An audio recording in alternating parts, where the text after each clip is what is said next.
Marcus Chen felt his ship shake violently as another blast hit the hull. Red warning lights flashed all around him in the small cargo vessel's cockpit. His hands moved quickly over the controls, trying to keep the ship flying. But he knew it was hopeless. The pirates had been hunting him for 3 days across this empty star system. "Come on, old girl," Marcus whispered to his ship. "Just a little longer." The ship groaned and tilted to one side. Marcus could see the blue and white planet below getting bigger and bigger. He was going to crash, and there was nothing he could do about it. The pirates had damaged his engines too badly. At least the planet had air he could breathe. His scanner had told him that much before it died. Marcus strapped himself in tight and held on. The ship hit the atmosphere hard, shaking like a wild animal. Fire covered the windows as they fell through the air. The ground rushed up to meet them fast. The crash was terrible. Metal screamed and bent. Marcus felt his body thrown around even with the safety straps. His head hit something hard and stars exploded behind his eyes. Then everything went quiet except for the sound of metal cooling and small fires crackling. Marcus opened his eyes slowly. His head hurt badly and he could taste blood in his mouth. His left arm felt wrong, probably broken. But he was alive. That was more than he had expected. He looked around the broken cockpit. Everything was smashed or smoking. The emergency kit was still locked in place under his seat. Marcus grabbed it with his good arm and checked what was inside. Medical supplies, water, some food bars, and an energy pistol with half a charge. Not much, but better than nothing. Marcus climbed out of the wreck carefully. His broken arm hung at his side, sending waves of pain through his body with every step. The world around him was strange and beautiful. Everything seemed to be made of crystal. The trees, the rocks, even the grass looked like it was carved from blue and green glass. The air smelled clean and sweet. He had only walked for a few minutes when he heard voices. Marcus dropped behind a crystal boulder and listened. The voices were speaking a language he had never heard before, but something about the tone made him nervous. These did not sound like friendly voices. Marcus looked around the edge of the rock. What he saw made his blood run cold. 3 figures in black armor stood around another crashed ship. This one was much more beautiful than his cargo vessel. It was sleek and white with smooth curves that seemed to flow like water, but it was just as broken as his ship.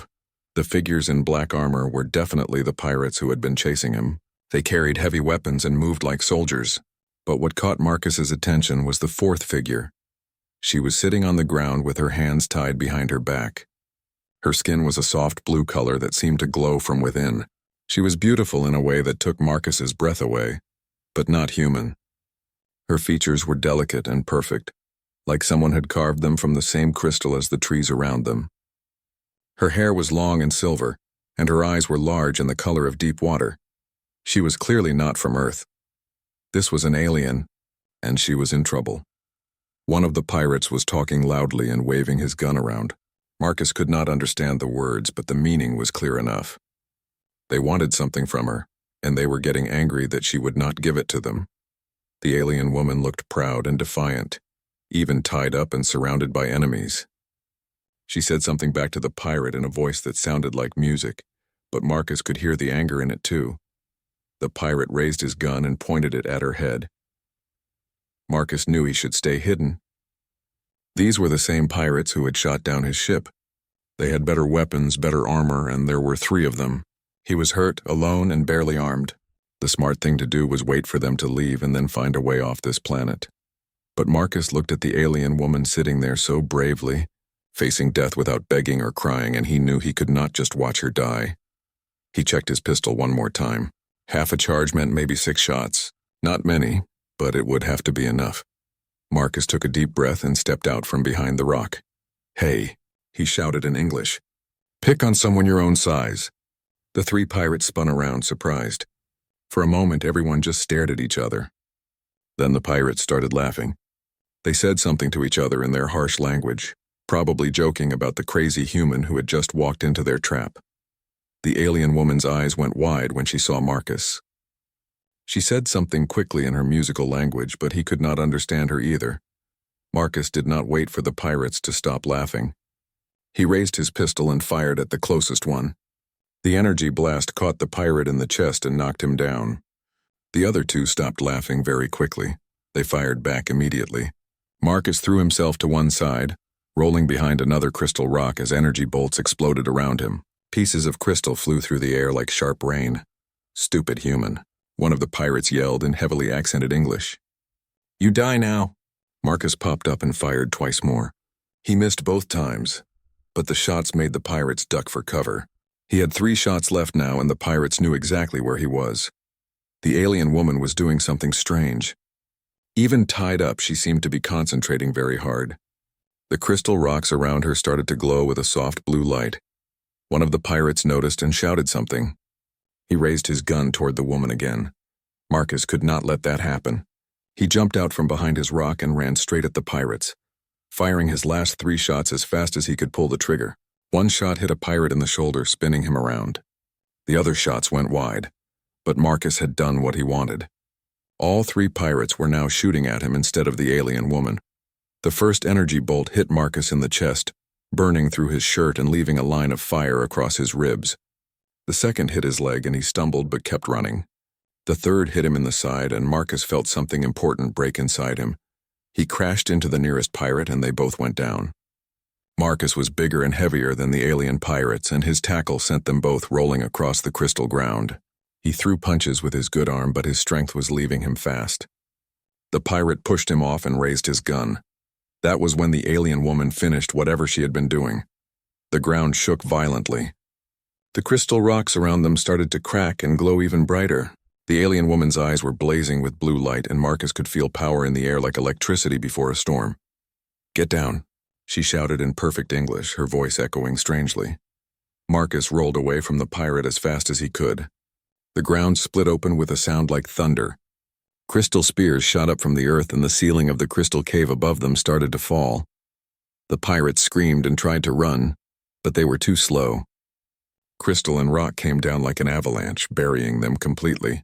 Marcus felt the ground disappear beneath him as he fell into a crack in the earth. Everything went dark. When the shaking stopped, Marcus found himself lying at the bottom of a crystal cave.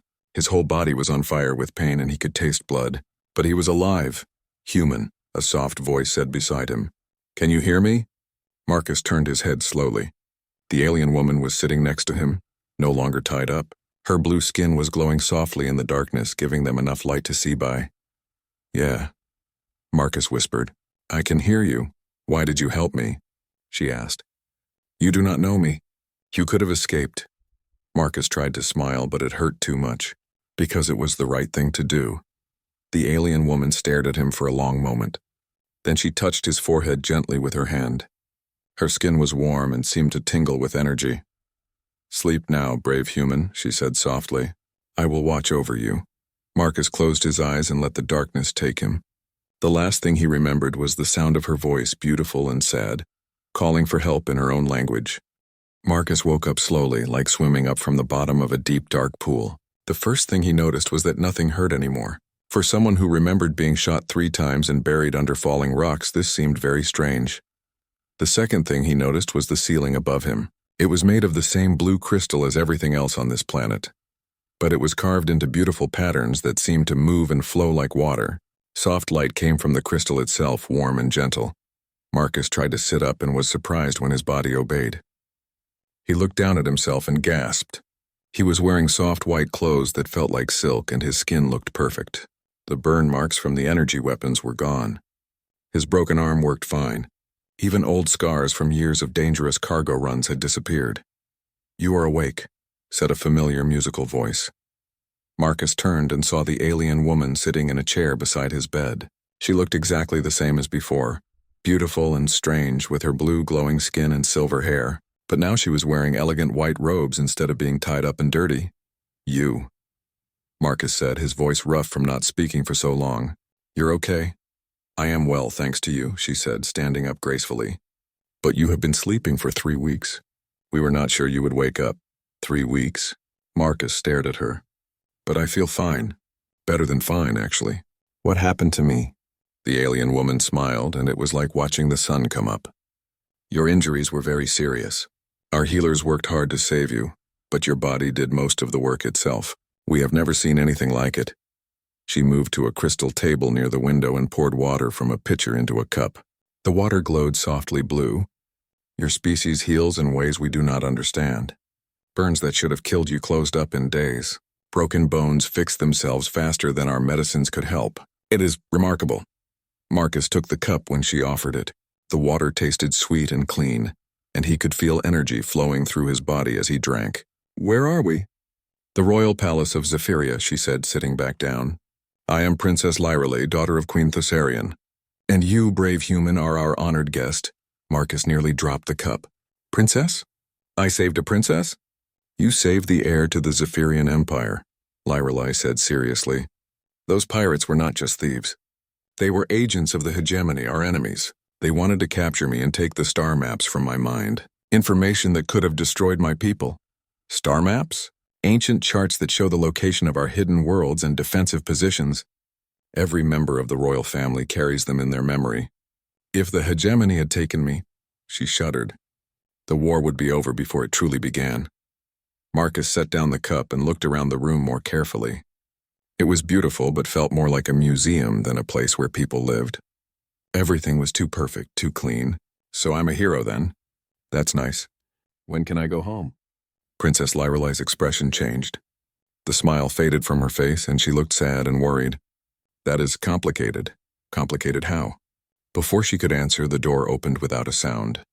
3 figures entered the room. 2 were clearly guards.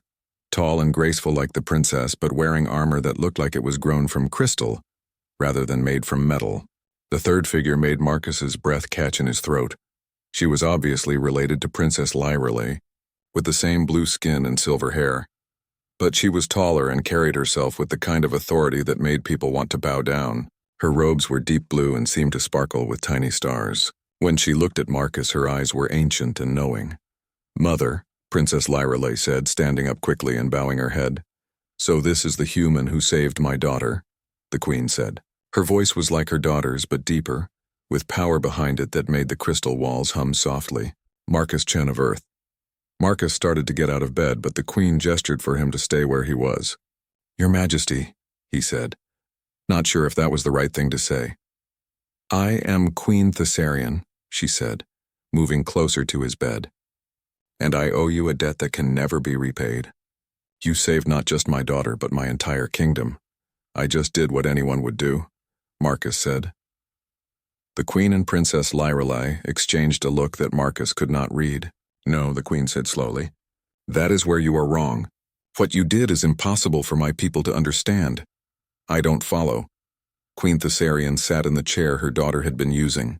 We Zephyrians are telepathic human. We feel the emotions and thoughts of those around us, especially family members. We would die for our blood relatives because we share their pain and joy. But you, she stared at Marcus with fascination. You were willing to die for a complete stranger, someone whose thoughts you could not feel, whose pain meant nothing to you personally. This is beyond our understanding. Marcus felt uncomfortable under her intense gaze. It still seemed like the right thing to do. Yes, the Queen said softly. And that makes you very dangerous. Dangerous? Marcus sat up straighter. I'm not dangerous to anyone. I'm just a cargo pilot who happened to be in the wrong place at the wrong time. You represent something we have never encountered before, Queen Thessarian said. A species that will fight and die for strangers. Do you know what that means in a war? Marcus was starting to understand, and he did not like where this was going. It means you think humans would make good soldiers. It means humans could change everything, the Queen said, standing up. For thousands of years, the hegemony and the empire have fought the same way. Logical, predictable, calculated. We know how each other thinks because we think the same way. But humans, she smiled, but it was not a friendly smile. Humans are chaos. Beautiful, terrible chaos. I want to go home, Marcus said firmly. The Queen's smile faded. I am afraid that is not possible. What do you mean, not possible? You have seen our world, learned our language through our healing machines, witnessed our military capabilities. You know the location of our capital world and our defensive strategies. You are simply too valuable to let go. Marcus felt cold despite the warm room. You're keeping me prisoner? You are an honored guest, Queen Thessarian said carefully. You will be given everything you need. Comfort, entertainment, education. You will want for nothing, except freedom. Freedom is a luxury we cannot afford to give you, the Queen said sadly, not with so much at stake. Princess Lyrale had been silent during this conversation, but now she stepped forward. Mother, he saved my life. Does that mean nothing? It means everything, my daughter. That is why we must keep him safe. Marcus stood up slowly, testing his healed body. He felt strong, stronger than he had ever felt before. And if I refuse to stay? The two guards moved slightly closer, and Marcus noticed their hands resting on the hilts of weapons that glowed with the same energy as the palace walls. Please do not make this harder than it has to be, Queen Thessarian said. You will be treated well. In time, you may even come to understand why this is necessary. How long? Marcus asked quietly. How long what? How long are you planning to keep me here? The queen looked at her daughter, then back at Marcus. Forever, if necessary. The word hung in the air like a death sentence. Marcus felt his new strength drain away, replaced by a cold, sick feeling in his stomach. I will show you to your quarters, Princess Lyrelay said softly. They are in the east wing of the palace. You will find them quite comfortable. Marcus followed her out of the medical room with the guards walking behind them. As they walked through corridors of flowing crystal and impossible beauty, Princess Lyrelay spoke quietly. I'm sorry, she said. I argued against this, but my mother fears what the hegemony would do if they learned about your people. So you're going to study me like a lab rat? You will be asked to share your knowledge of human tactics and psychology. Our war scholars are very interested in how your mind works. They stopped in front of a door that looked like it was carved from a single piece of blue diamond. Princess Lyrelay touched it with her hand, and it swung open silently. The room beyond was enormous and filled with wonders. Floating crystal furniture that adjusted to his presence, walls that showed views of space and other worlds, shelves full of books and devices he could not identify. It was beautiful and comfortable and felt exactly like what it was, a very fancy prison cell. Dinner will be brought to you soon, Princess Lyrelay said. If you need anything, just speak aloud. The palace will hear you and respond, Princess, Marcus said as she started to leave. Yes? Thank you for trying to help me. She looked back at him with those deep blue eyes, and Marcus could see real sadness there. I wish I could do more. But my mother is not wrong about the danger. If the hegemony learns about humans, they will want to use your people as weapons too. Perhaps it is better this way. After she left, Marcus sat on the floating bed and looked around his golden cage. Through the crystal walls, he could see the alien city stretching out below him, beautiful and strange and completely foreign. He was trapped on an alien world, prisoner of people who called him a hero while refusing to let him leave. And somewhere out in the galaxy, his own people had no idea what had happened to him. Marcus closed his eyes and tried to think of a way out. He was good at solving problems, always had been. There had to be a solution. But as the alien sun set, 6 months had passed since Marcus woke up in the Crystal Palace, and he had learned a lot about his new home. The Zephyrians were kind but firm keepers. His room was beautiful, his food was excellent, and he had access to libraries full of knowledge about the galaxy. But he was still a prisoner. Every day brought new visitors, scholars who wanted to understand how humans thought, military officers who asked endless questions about Earth's history of warfare, scientists who studied his blood and his brain patterns like he was some kind of amazing discovery. Marcus answered their questions because he had nothing else to do, but he was careful about what he told them. He talked about human history and general military ideas, but he never gave them specific information about Earth's defenses or the location of human colonies. The Zephyrians found everything about him fascinating. They could not understand how humans made decisions without being able to read each other's minds. They were amazed by human emotions which seemed wild and unpredictable compared to their own calm, logical feelings. You feel anger even when it serves no logical purpose, Dr. Zelani, the chief scholar said during one of their daily talks. Yesterday you became upset because your food was cold. The temperature of food does not affect its nutritional value. It affects how much I enjoy eating it, Marcus explained for the 100th time. Humans don't just eat for nutrition. We eat for pleasure too. Dr. Zelani made notes on his crystal tablet. Fascinating. And this pleasure response affects your decision-making process?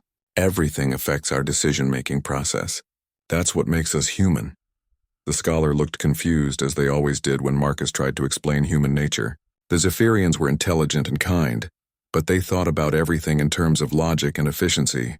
The idea that someone might do something just because it felt good was alien to them. Princess Lyrelay visited him often. She seemed genuinely interested in learning about humans, but Marcus suspected she also felt guilty about his situation. She brought him books, showed him recordings of Earth that the Zephyrians had somehow obtained, and tried to make his captivity more comfortable. "I have been studying your planet," she said one evening as they sat in his room watching the alien sunset. "Your people have so many different cultures and beliefs. How do you ever agree on anything?"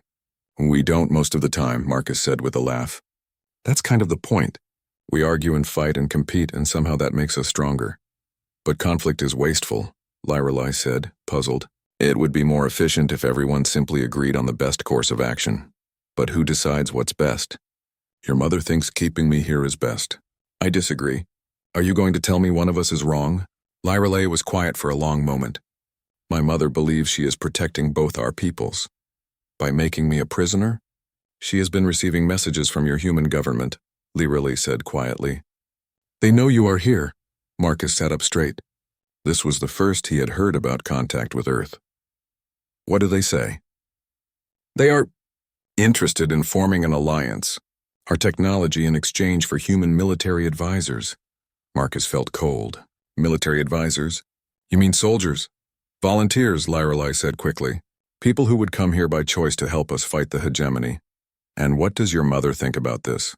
"She thinks it could end the war. Human unpredictability combined with Zephyrian technology could give us the advantage we need." Marcus stood up and walked to the crystal window. Far below he could see Zephyrian civilians going about their daily lives peaceful and content. They had no idea that their queen was planning to drag another species into their ancient war. "The humans who come here," Marcus said, "will they be free to leave when they want?" Lyrelai's silence was answer enough. Marcus had tried to escape twice in his first month as a guest. The first time, he had simply walked out of his room and tried to find a way off the palace grounds. The security systems had detected him immediately.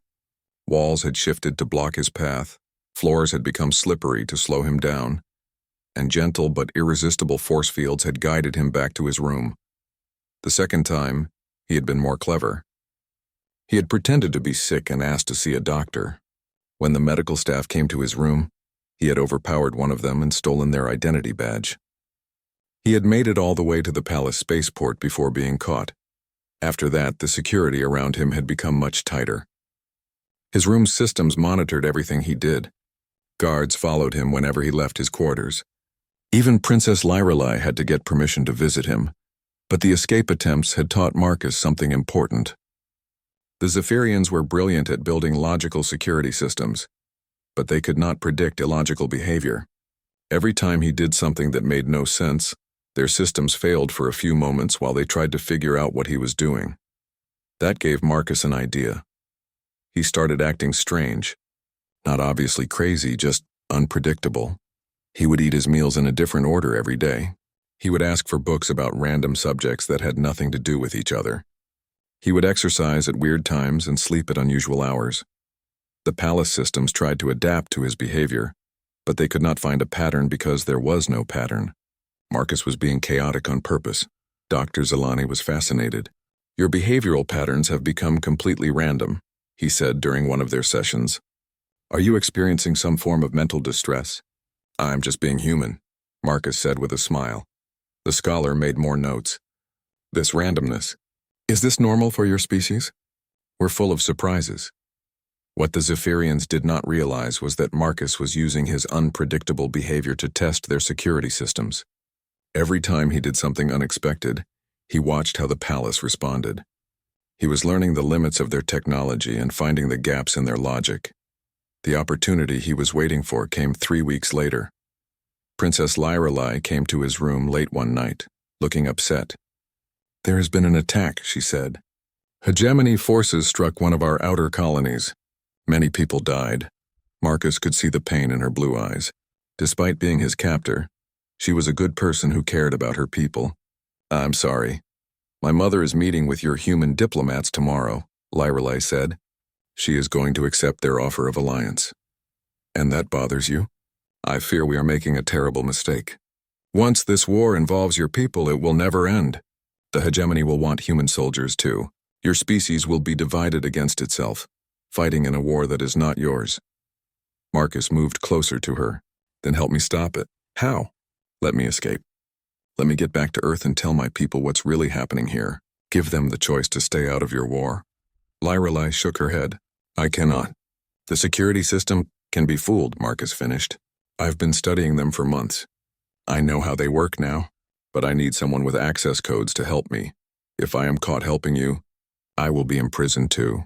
If you don't help me, both our peoples might destroy each other in a war that could last for centuries. Lyrelei stared at him for a long moment. Marcus could see her struggling with the decision. Finally, she sighed. What do you need? Access to the spaceport and a ship that can reach human space. Impossible. The spaceport is the most heavily guarded area of the palace. Not if we make them think I'm going somewhere else, Marcus said. I have a plan, but it's going to seem crazy. I am beginning to understand that crazy is normal for humans. Marcus explained his idea. It was indeed crazy. It involved him pretending to have a complete mental breakdown, demanding to be taken to the palace's central garden, and then using the confusion to slip away to the spaceport, while the security systems were focused on the wrong place. This will never work, Lyrelei said when he finished. That's exactly why it might work. Your people are too logical to expect something this stupid. The next morning, Marcus put his plan into action. He started screaming and throwing things around his room, demanding to see the sacred trees in the palace garden. He claimed that the trees could cure his human madness and that he would die without touching them. The palace systems had no idea how to respond to this request. It was not logical, but Marcus seemed genuinely distressed. After hours of his screaming and pleading, Dr. Zelani decided to humor him. Perhaps exposure to our plant life will calm his chaotic mental state, the scholar suggested to the guards.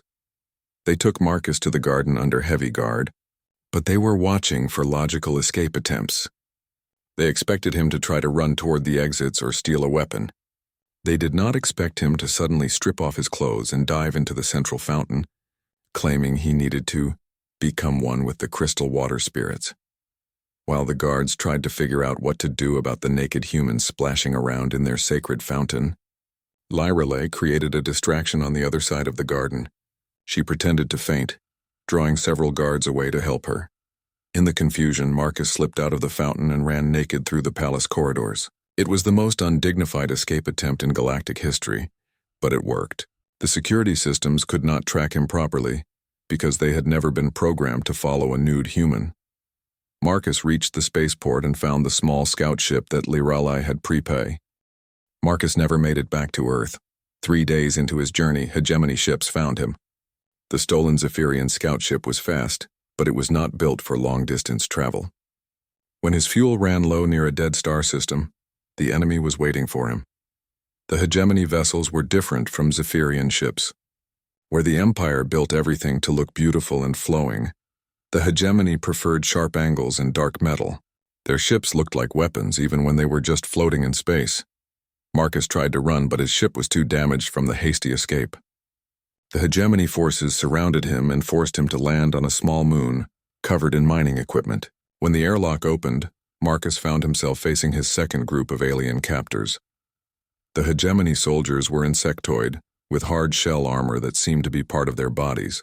They had 6 arms each and moved with quick, precise motions that reminded Marcus of army ants. Their leader, who introduced himself as Commander Thrix, had 4 eyes that studied Marcus like he was something interesting under a microscope. The human who caused so much trouble for our enemies, Thrix said in perfect English. His voice sounded like metal scraping against stone. We have been watching you for some time. Watching me. We monitor all Zephyrian communications. We know about their plans to recruit your species as soldiers. We know about your escape. And we know that Queen Thessarian has already begun formal negotiations with your Earth government. Marcus felt his heart sink. The alliance is going ahead? Indeed. Even now, the first human volunteers are being transported to Zephyrian space.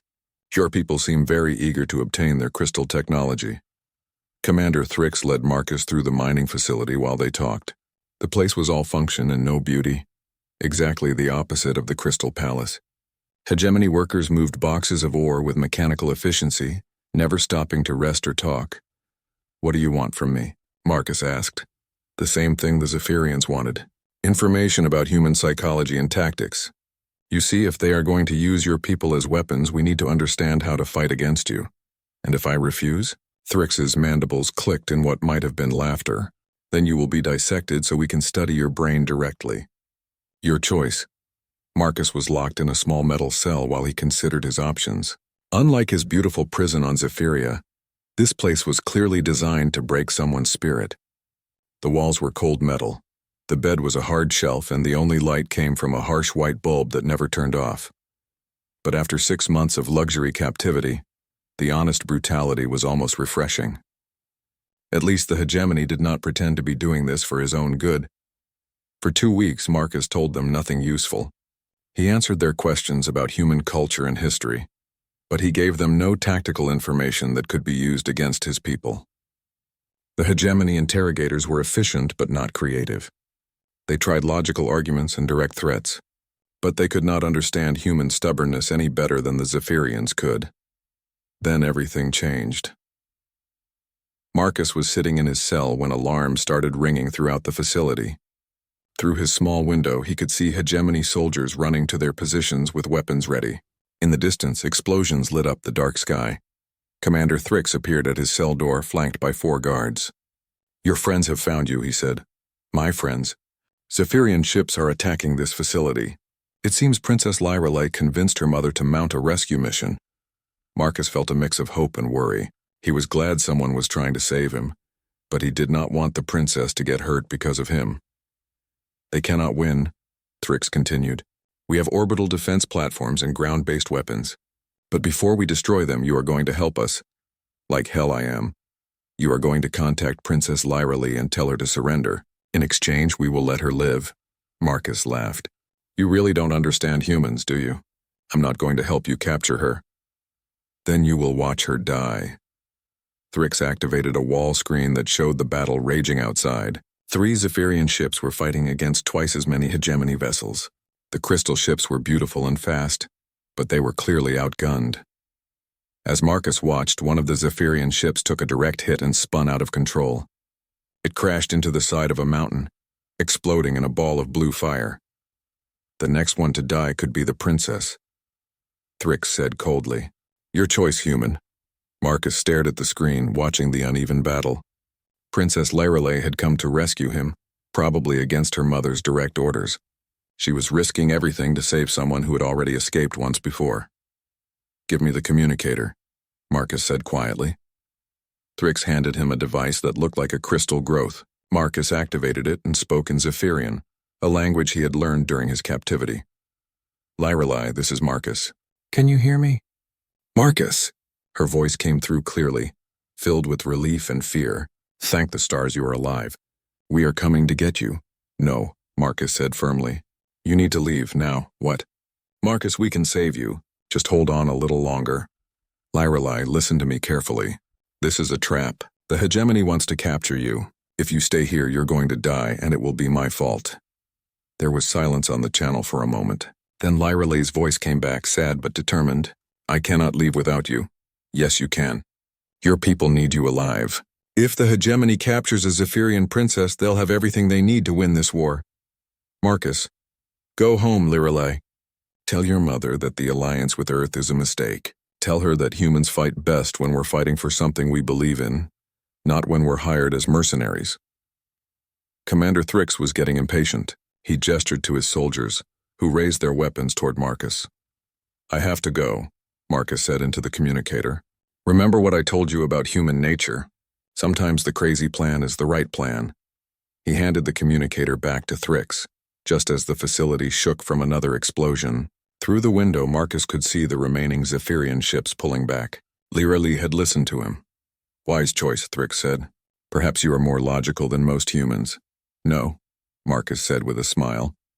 "I'm just getting started." Over the next few hours, Marcus learned more about the real war between the hegemony and the Zephyrian Empire. It was not just about territory or resources.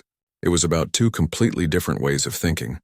The Zephyrians believed in beauty, harmony, and logical cooperation. They built crystal cities and tried to solve problems through discussion and compromise. The hegemony believed in efficiency, strength, and practical results. They strip-mined planets and solved problems by eliminating them. Both sides had been fighting for so long that they had forgotten what they were originally fighting about. Now they fought because fighting was all they knew how to do, and both sides wanted to use humans as weapons in their ancient war. Marcus realized that Princess Lyrelei had been right. Once humans got involved, this conflict would never end. Earth would be split between those who supported the beautiful Zephyrians and those who preferred the efficient hegemony. Human colonies would choose sides. Human families would be divided. His own species would destroy itself fighting in an alien war. But Marcus had an idea. It was crazy, dangerous, and would probably get him killed. In other words, it was perfectly human. 2 days later, the hegemony received a message from the Zephyrian Empire. Queen Thessarian herself appeared on the communication screen, her blue face cold with royal anger. "Return our human ally immediately," she demanded, "or face the consequences." Commander Thrix laughed, his mandibles clicking. "What consequences? Your ships cannot reach us here." "Perhaps not," the Queen said calmly, "but human ships can." The screen changed to show a fleet of Earth vessels jumping out of hyperspace at the edge of the system. They were military ships, heavily armed and moving in perfect formation. Marcus felt his heart sink. Earth Command had not listened to his warning message. They had come to honor their alliance with the Zephyrians. "Admiral Chen," Queen Thessarian said, "please convince your brother to come home peacefully." The lead human ship opened a channel, and Marcus found himself staring at his older brother David, wearing the uniform of an Earth Fleet admiral. "Hello, little brother," David said with a grin. "Looks like you've gotten yourself into trouble again." "David, what are you doing here?" "Following orders. Earth Command wants you back, and the Zephyrians have offered to help us get you. All we have to do is wipe out this hegemony base." Marcus looked around at the hundreds of hegemony workers and soldiers in the facility. They were the enemy, but they were also living beings with families and hopes and fears. "David, I need you to listen to me very carefully," Marcus said. "I know how to end this war, but first you need to do something that's going to sound completely insane." His brother raised an eyebrow. "I'm listening. I need you to shoot me." "Shoot you?" Admiral David Chen stared at his brother through the communication screen. "Marcus, what are you talking about?" "Trust me," Marcus said, very aware that Commander Thrix and his soldiers were listening to every word. "I need you to target this facility and fire one warning shot. Make it look real." David's expression showed he thought his brother had lost his mind. "Marcus, there are hundreds of people in that facility. I'm not going to—" "One shot at the outer wall," Marcus interrupted. "Trust me, David, have I ever steered you wrong?" That was a private joke between them. Marcus had steered David wrong many times when they were kids, usually getting both of them in trouble with their parents. But David must have remembered that Marcus always had a plan, even when it seemed crazy. "One warning shot," he agreed reluctantly. "But if this gets you killed, Mom is going to kill me." The channel closed. Commander Thrix turned to Marcus with his 4 eyes glittering. "What are you planning, human?" "I'm planning to save everyone," Marcus said. "Starting with you." Before Thrix could respond, the facility shook as a human plasma cannon blasted a hole in the outer wall. The shot was perfectly placed to cause maximum noise and minimum casualties, but it sent a clear message. The humans meant business. Alarms rang throughout the base. Hegemony soldiers rushed to battle stations. Through the windows, Marcus could see defensive turrets rising from hidden positions in the ground. "Your brother has made a mistake," Thrix said. "Our defenses can destroy his small fleet." "Maybe," Marcus said, "but not before they destroy this facility and everyone in it, including you and me." Commander Thrix's mandibles clicked nervously. He was a soldier, not afraid of death, but he was also responsible for the lives of his troops. "What do you propose?" he asked. "A trade," Marcus said. "I'll tell you everything you want to know about human military tactics. Real information, not the useless stuff I've been giving you. In exchange, you let me talk to both fleets." "Why would you betray your own species?" Marcus smiled. "Because I'm not betraying anyone. I'm about to show you the most human thing of all." Thrix considered for a moment, then activated his communicator. "All defensive positions hold fire. Do not engage the human or Zephyrian fleets without my direct order." He handed Marcus a military communicator capable of reaching both fleets. "You have 5 minutes before I change my mind." Marcus activated the device and broadcast on all channels. "This is Marcus Chen calling all ships. I need to speak to Admiral Chen and Queen Thessarian immediately." Within seconds, both leaders appeared on split screens. David looked worried, while Queen Thessarian seemed coldly angry. "Marcus," the Queen said, "are you injured? Have they harmed you?" "I'm fine, Your Majesty. But we need to talk, all of us, including Commander Thrix." "I will not negotiate with hegemony scum," the Queen said firmly.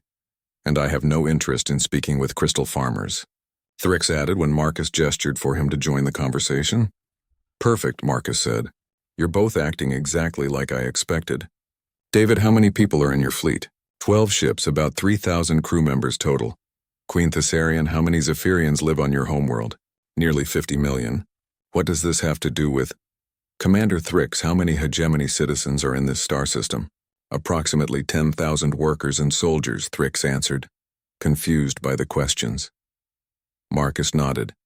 "So if this battle happens, best case scenario is that a few thousand people die today. Worst case is that it starts a war between 3 species that could kill billions. Does that sound right to everyone?" The 3 leaders exchanged glances but said nothing. "Here's what I learned during my time as everyone's favorite prisoner," Marcus continued. "You're all fighting the wrong war. Queen Thessarian, you think the hegemony wants to destroy your beautiful culture. Commander Thrix, you think the Zephyrians want to impose their mystical nonsense on your practical society. David, you think Earth needs to pick a side to survive.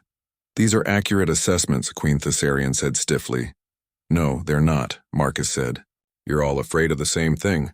You're afraid of being changed by contact with something different. But that's exactly what needs to happen." He turned to face Thrix directly. "Commander, your people are efficient and practical. That's valuable. But you've become so focused on efficiency that you've forgotten why you're doing any of this. When was the last time a hegemony citizen did something just because it made them happy?" Thrix's mandibles twitched. "Happiness is irrelevant to survival, is it? Because unhappy people don't fight as hard as happy people. That's basic human psychology." Marcus turned to the screen showing Queen Thessarian. "Your Majesty, your people are wise and beautiful. That's also valuable, but you've become so focused on harmony that you can't handle any kind of conflict. When was the last time a Zephyrian disagreed with their leader and made things better because of it?" The Queen's blue skin darkened slightly. "Discord leads to chaos. Sometimes chaos leads to solutions nobody thought of before. That's also basic human psychology." Finally, Marcus looked at his brother. "David, Earth Command sent you here because they thought we needed alien technology to defend ourselves. But we don't need their weapons. We need their perspective, and they need ours." "I don't understand," David said. "The hegemony and the Empire have been fighting for centuries because they think exactly the same way. They're both logical, predictable, and completely unable to surprise each other. That's why the war never ends. Every strategy has a logical counter-strategy." Marcus gestured around the facility. "But humans don't work that way. We're chaotic and emotional and completely unpredictable. That's not a weakness. That's our greatest strength." Commander Thrix was listening intently now. "You are proposing to teach us this chaos?" "I'm proposing something better. I'm proposing that we stop fighting each other and start learning from each other." Marcus took a deep breath. This was the crazy part of his plan. "Queen Thessarian, your people need to learn how to handle conflict and change. Commander Thrix, your people need to learn that efficiency without purpose is meaningless. David, our people need to learn that there are other ways to think about problems." "What exactly are you suggesting?" the Queen asked. "A 3-way alliance. Not for war but for peace. The hegemony provides practical knowledge and industrial capacity. The Empire provides wisdom and advanced technology. Earth provides chaos and unpredictability to shake up old patterns." "That is impossible," Thrix said. "Our species are too different." "That's exactly why it will work," Marcus said with a grin. "None of us can predict what the others will do. That means we'll constantly surprise each other, constantly learn new things, constantly grow and change." He looked at each leader in turn. "The alternative is that we all keep fighting until we destroy each other. Is that really what you want?" There was a long silence. Marcus could feel his heart beating fast. His plan was insane, but it was the only thing he could think of that might actually work. Queen Thessarian spoke first. "Even if such an alliance were possible, how would we begin?" "With an exchange program," Marcus said immediately. "Hegemony engineers work on Zephyrian crystal cities. Zephyrian philosophers teach at hegemony universities. Human troublemakers cause problems everywhere and force everyone to think of new solutions." Despite himself, Commander Thrix's mandibles clicked in what might have been amusement. You would send your people to cause problems on purpose? That's what we do best, David said, starting to understand his brother's plan. Marcus has been causing problems and finding solutions his whole life. There would need to be safeguards, Queen Thessarian said thoughtfully. Cultural exchange protocols, rules of engagement, lots of rules, Marcus agreed, which humans will promptly break in creative ways, forcing everyone to make better rules. This is madness, Thrix said, but he did not sound like he was rejecting the idea. This is human, Marcus corrected, and that's exactly what this galaxy needs. Over the next several hours, the three leaders hammered out the basics of what would become known as the Chaos Accords. It was messy, complicated, and full of compromises that nobody liked completely. In other words, it was perfectly human. The fighting stopped immediately. Hegemony soldiers and Zephyrian warriors found themselves working together to establish communication protocols. Human crews provided neutral ground for negotiations. Marcus was finally free to leave, but he discovered something interesting. He did not want to go back to flying cargo ships across empty space. I have an offer for you, Queen Thessarian said as they toured the former mining facility, which was being converted into the first tri-species research station. I need someone to coordinate the exchange programs, someone who understands all three cultures and can handle the problems that will inevitably arise. Problems that I'll probably cause in the first place, Marcus pointed out. Exactly. Who better to solve problems than the person who created them? Marcus looked around at the bustling station. Hegemony engineers were already working with Zephyrian crystal growers to design new types of buildings. Human researchers were documenting everything and asking endless questions that nobody had thought of before.